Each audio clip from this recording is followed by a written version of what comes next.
everybody. Margo Lovett back with another episode. Her business, her voice, her conversation. But all of March, we are working in collaboration with WomELLE magazine. And together, we are celebrating 25 powerful women to follow for Women's History Month. I am here with one of those powerful, let me put another powerful women, Maggie Georgopoulos. She's coming to us from Vietnam. Let me tell you about this lady. She is an award-winning, and I'm putting in global authority on mental health and workplace. So that's the conversation today. Mental health, leadership, mental health in the workplace. So welcome, Maggie Georgopoulos. I can't wait for us to get started. Thank you. I'm really looking forward to the conversation. You are the authority. If we need to know what's going on for women and our mental health in the workplace, and I would imagine you even take it into our homes, because leadership is wherever women are. Do you agree with that? I totally agree with that. Leadership's wherever any of us are, and women are often actually at the forefront of that, even though they don't generally acknowledge it or fully realize it, or more often be acknowledged for it. Yes, man, that I totally agree with that. So with that said, Maggie, I'm looking at your wheelhouse. You speak, you eat, sleep, and breathe this thing of mental health and leadership and in the workplace.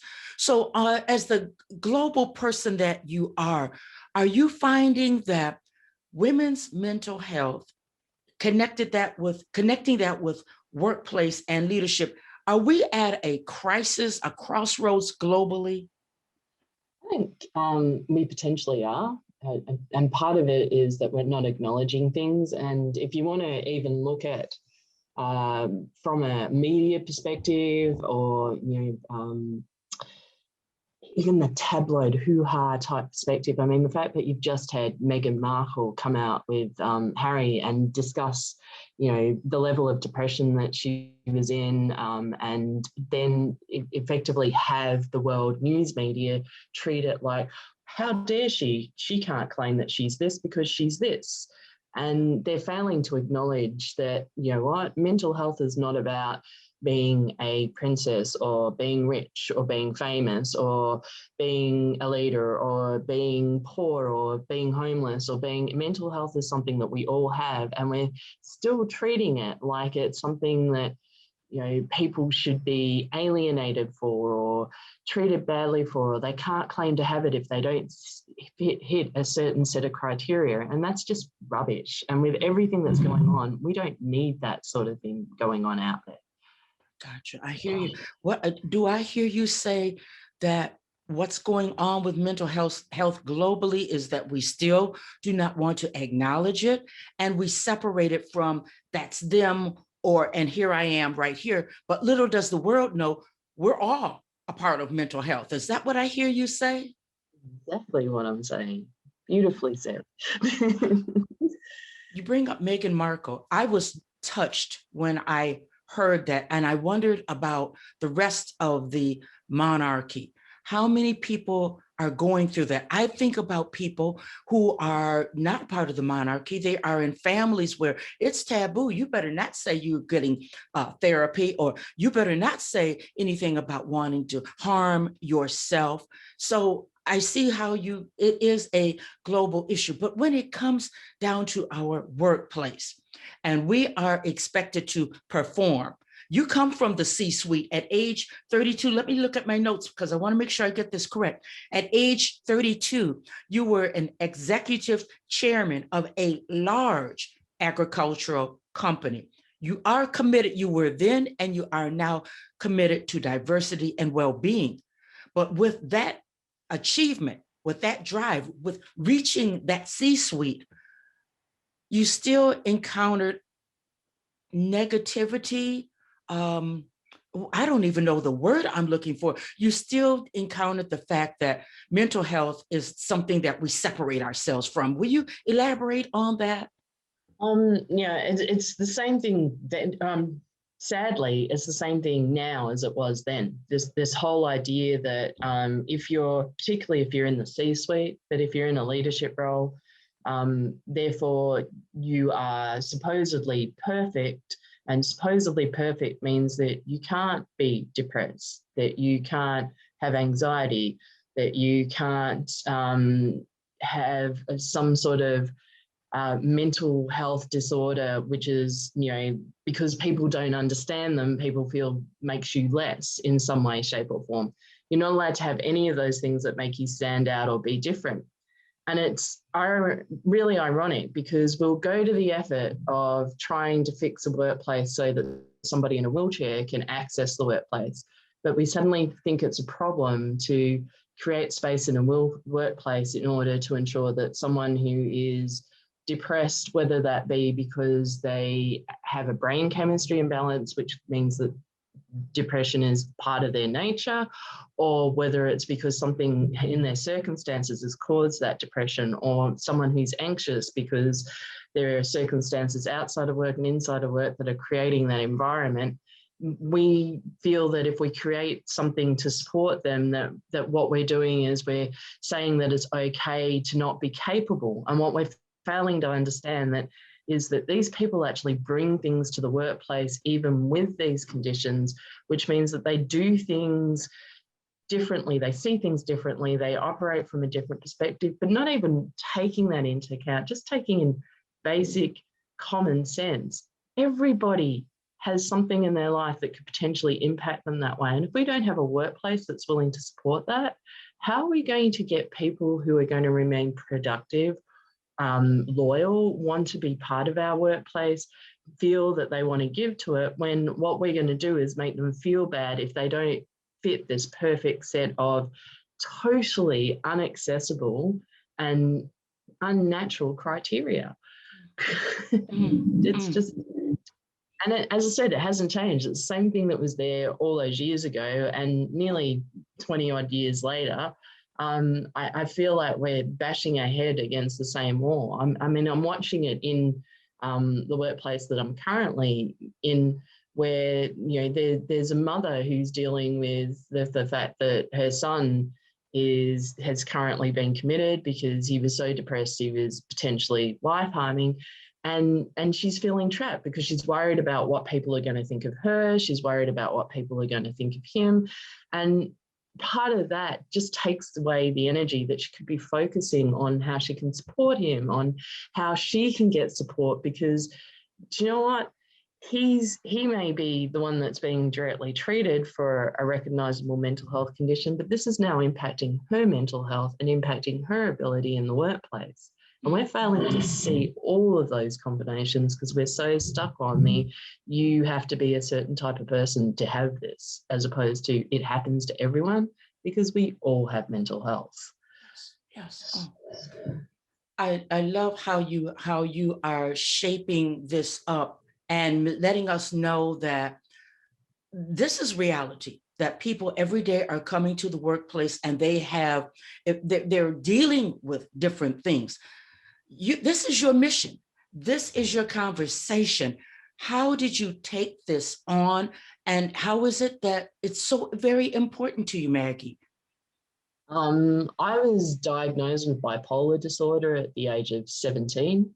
And some of the ways that people reacted to it back then, and as a result, the way I then dealt with it, of what informed the way I now look at things and deal with things now.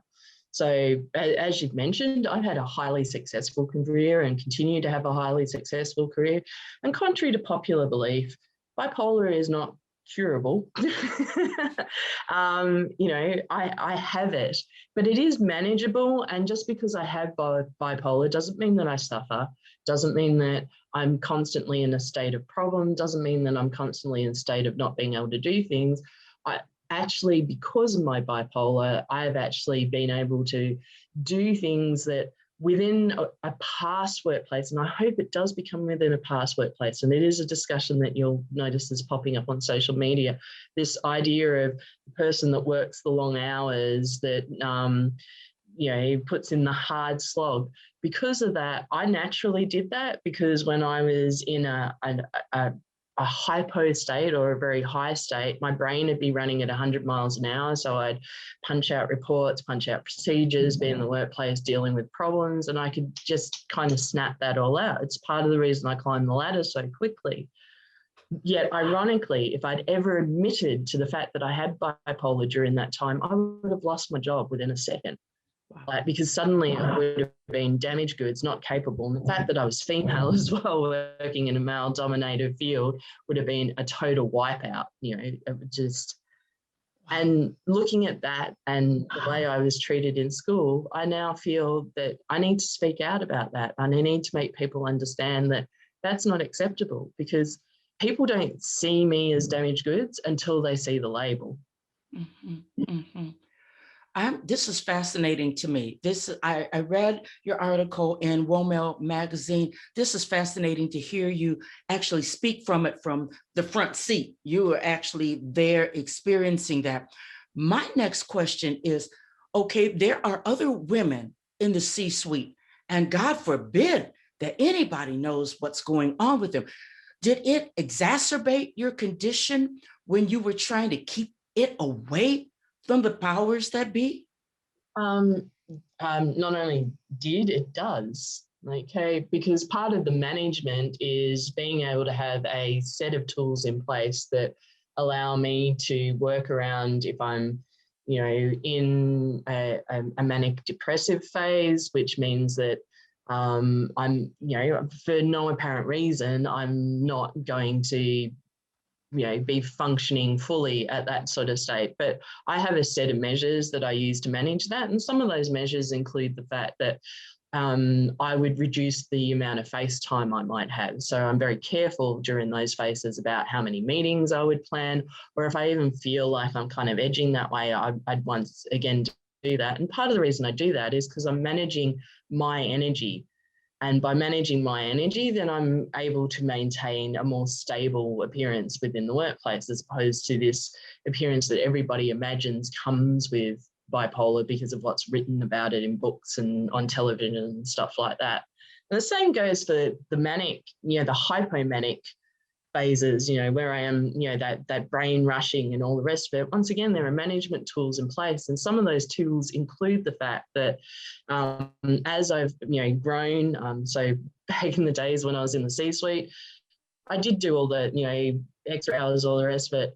As I've grown and become more aware of how to better manage things, so I don't have those, huge peaks and troughs, it means that I manage my workplace time. Even if I'm feeling really hyperactive, then I put that into something like physical activity. So, for example, at the moment, I do these amazing kickboxing classes.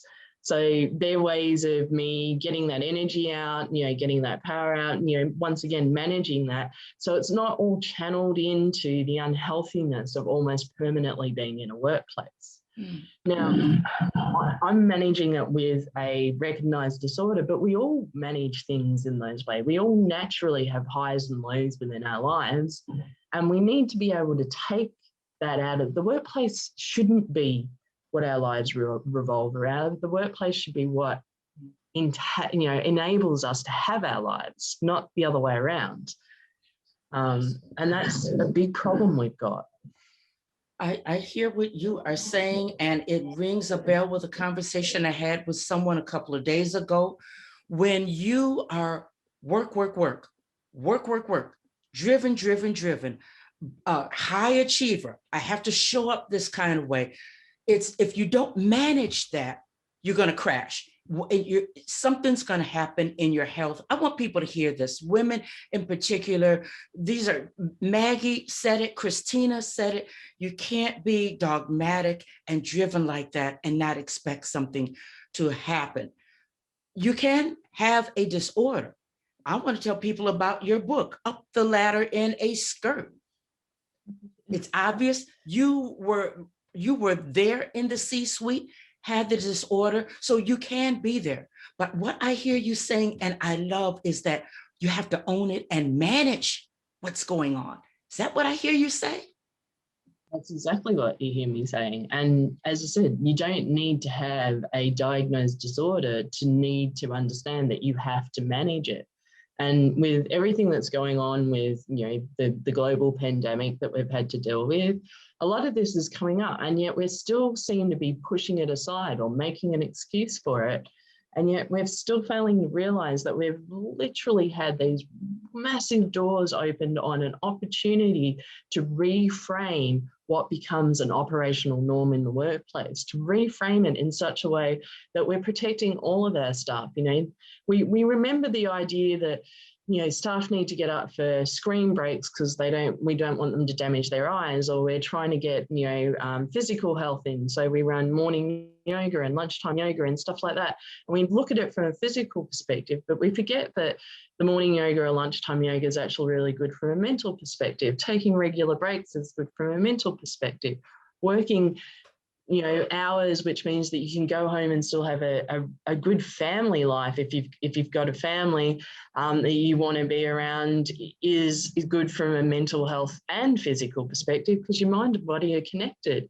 Being able to go and do things that you enjoy as a single person as well. Once again, these are things we need to do. This idea of that comes out of the industrial age of a workplace where the longer we work shows that how good we are, really, really needs to be trashed. And I'm just finding it frustrating that we seem to want to push back to what we used to have when we've suddenly got an opportunity to reframe it and rebalance. We've seen that workplaces can still function when we're not physically there. But people like to be physically there, so let's balance it so that we can have both worlds, rather than going, no, we're going to go back to the old way because that was the best way, because it was all great before this happened. It wasn't. No. Let's create a new, everybody's talking about normal. You're right. That old way was not the best way. And I love that I hear you say, now is the time to create format, to lay the foundation for this new normal, because diversity, inclusion, now we can really talk about diversity and inclusion and include our mental health, which is what we all deal with one time or another. Maggie, I'm wondering, coming out of the pandemic, many women have been home for a year, more than a year. What do you foresee with this old way of thinking? Women are going back into the workplace slowly, but going.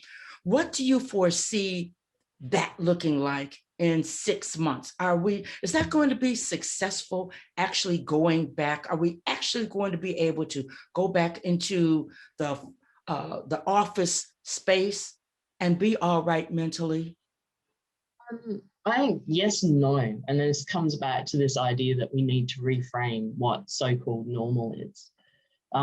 Because if you look at it from the perspective of we have different preferences, different comfortable ways of working, there are many people, and unfortunately, they're the ones that are being heard louder than the others. There are many people who aren't functioning quite so well with the idea of not having that office space to go to. So they need to be able to go back to their office in the best interest of their mental health. But there are also many people that are actually quite comfortable with the idea that they're getting at least some time at home and maybe a smaller amount of time connecting in a physical workplace, or even all of the time at home and very little time connecting in a physical workplace only when absolutely necessary. And as I said, what we have is this idea that it's actually possible. And it also means that, we don't need to go back to the old framework of what is professional or what is the right way to do things. It's one of the things that I found really fascinating, particularly at the moment on LinkedIn, when you see all the conversations that have particularly risen up, through the Black Lives Matter stuff, where we're finally getting voices that are just saying, why can't I just be me? What's wrong with the way I look? And, we're looking at, once again, these norms that are being laid on old white guys who were in the office as the professional norm. But I don't know. I don't look so hot in a pinstripe suit. That's all I can say. I don't see why someone needs to tame their hair just because the old white guy is not capable of achieving that look. So the same thing goes for why should I fit a particular mold on how I look at something, and why do we need to always have someone sitting in an office 9 to 5 or 7 till 10 because that looks more impressive, just to fit an image of what's supposedly normal? Because if anything has been shown through this, it is that there is no normal. Like, we all impact things in a different way, and every single person brings a different view, a different voice, a different perspective, a different way of solving things. And without those different minds, ways of looking at things, we wouldn't have things like the vaccines that they're coming up with, the ways that we can go forward to do things. You know, we even need to keep the open mind from the perspective of sitting here in Vietnam. I feel frustrated because the only reason I'm locked down is because the rest of the world's not getting their stuff together. Like, we've been free to be in the workplace for most of the last 12 months, while everybody else keeps getting locked down. You know, we can still go out and socialize. You know, I still, you know, talk about regularly going to my gym. We go to bars, all of that stuff, because a particular political system which the world doesn't accept, and I'm not saying it's right or wrong. I will never say that, you know, that's not what it's about, but it worked. What the government did here worked. Now, many places were rejected out of hand because we don't agree with the politics of the country, but that's beside the point. What they did worked. And it comes back to different people with different ideas can come up with different solutions. And if we're not going to be open to them, that's not going to happen. My fear for as we start to move back to something more normal, when we've managed to get this under control and we've got more freedom of movement, is that we're going to want to try and slot things back to what they were. And women in particular are going to end up being even more oppressed and even less heard than they already were. It's almost like they've come up with an excuse to shove us back into the boxes we've just started stepping out of. And that's my fear. I hope it won't be like that, but it is my fear. Gotcha. I'm feeling the same way and sensing the same thing, because the powers that be don't want to lose power. They don't want to lose face. We've been doing it right for so long. And I'm here in the States, and when I hear about how you are living and how things have been going in Vietnam, all the more alarm bells are going off that people in power don't want better necessarily for all of us, for a myriad of reasons, but I won't go into that. I'm just really feeling, this is not right. Listen, what's next for Maggie Georgopoulos? Where do you, and I'm looking at the time, what's next? Where are you going with all of this? And how can women as a whole, how can we keep these conversations going? How can we make sure that we don't revert back to the old way? I think we keep doing things like this, these very dialogues, the fact that we have the ability to put this information out there. We still have our voices on the social media platforms. We need to go into our workplaces and use those voices to make a difference. And if we're in a workplace where we feel like we can't make that difference, then get the hell out of there. You know, there's no sense in staying somewhere that's not going to keep you well. That's not in a benefit to your career. You know, find yourself somewhere else. Okay, you may have to stick it a tiny little bit of time while you make that movement, but do that, because sometimes you are beating your head up against a solid brick wall. But those places hopefully will become less and less as long as we keep the conversation going. And I think that's the important part. If we continue to be, rather than the stereotype that's gone out there of women leaders being the ones that are pushing their fellow women down, we continue to be what supposedly embodies women, this idea of being community-minded, you know, working to help each other actually rise up, supporting each other. We continue to do that, we're going to eventually make a difference, even with the people in power pushing to try and hold the status quo and try to use the current situation in order to do that. We will make a difference. because there are so many women out there at the moment that I just can see refuse to be silent. And if you go back to our original discussion, Meghan Markle is a perfect example of that. She didn't need to tell the world what she was doing, but she's told the world because it may help make a difference in one person's life. And if each of us could do that, then we're building it up.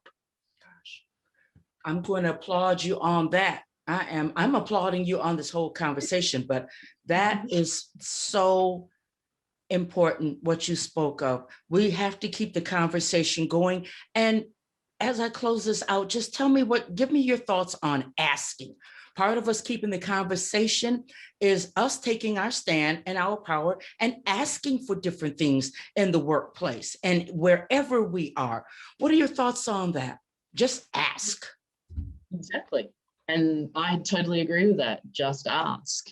And if you ever, once again, if you're in a workplace where asking constantly gets beaten down or you get pushed aside for it, then to me, that's a very strong indicator you're in a workplace you need to get out of.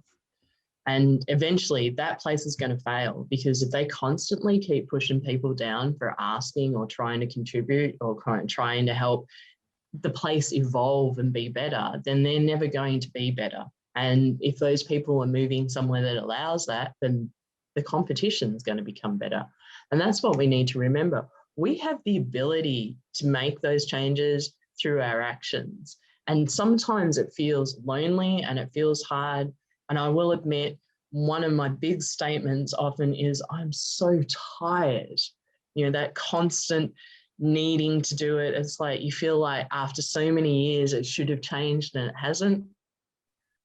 But at the end of the day, I will still get up tomorrow and decide, do you know what, even though I feel tired, I'm going to still make one more effort on fighting this battle.